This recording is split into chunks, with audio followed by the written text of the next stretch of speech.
Roger Sabat, auteur du best-seller Les Secrets de l'Exode, vendu à travers le monde à plus de 250 000 exemplaires, fait une découverte bouleversante après plus de 20 années de recherche. La terre des pharaons était la terre historique d'Israël. Les Hébreux qui ont traversé la mer Rouge pour sortir d'Égypte et les anciens Égyptiens forment-ils un seul et même peuple?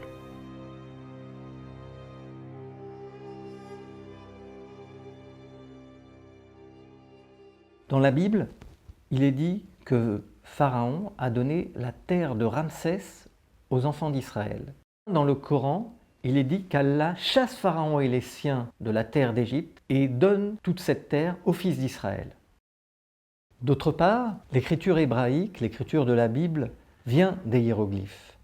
Au IIIe siècle avant Jésus-Christ, les savants du pharaon Ptolémée affirment que l'hébreu, l'écriture hébraïque carrée, se lit comme l'égyptien et non pas comme les autres écritures.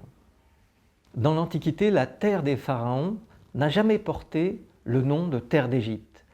Elle s'appelait Sara, qui signifie fils de Dieu, fils de Ra. D'autre part, les savants, au début du XXe siècle, ont découvert que les Juifs d'Égypte pratiquaient le culte d'Osiris. Au IIIe siècle avant Jésus-Christ, les pharaons Ptolémées ont effacé le nom de Sara des livres et l'ont remplacé par Égyptos, parce qu'Égyptos est le fils de Zeus. C'est donc une véritable usurpation.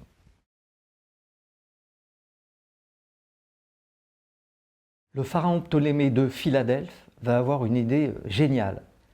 Il va ordonner à l'armée grecque d'aller dans tout le Moyen-Orient et de récupérer la totalité des livres, des historiens, des poètes, des prosateurs, la totalité des livres du monde, et de récupérer ces livres dans la grande bibliothèque d'Alexandrie. Ces livres vont disparaître et Ptolémée va restituer des copies falsifiées. Aucun livre grec ne parle des rois Sara désormais. Tous les livres anciens des Grecs vont parler d'Égyptos, des pharaons d'Égypte. Les rabbins les plus réputés affirment que Ptolémée est intervenu sur le texte de la Torah. Ptolémée aurait emprisonné ses 72 sages dans la tour de Pharos et leur aurait ordonné de traduire, soi-disant, la Torah en grec. Le problème, c'est que Ptolémée va intervenir à plusieurs reprises pour modifier certains versets, c'est ce que disent les rabbins les plus réputés. Mais lorsqu'on fait une étude comparée entre la Torah hébraïque et la Septante voulue par Ptolémée, on s'aperçoit qu'il existe de nombreuses erreurs, des anachronismes entre les textes, et les Juifs d'aujourd'hui se basent donc sur une Torah qui a été réellement, historiquement, modifiée par Ptolémée.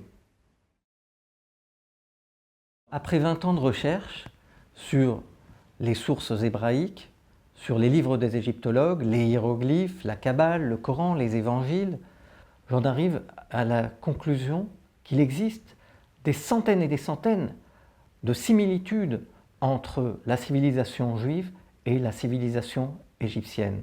Je me suis aperçu que les Juifs avaient une ancienne terre, qu'ils ont perdu la mémoire de cette terre. En d'autres termes, j'en conclus que la terre des pharaons était la terre d'Israël.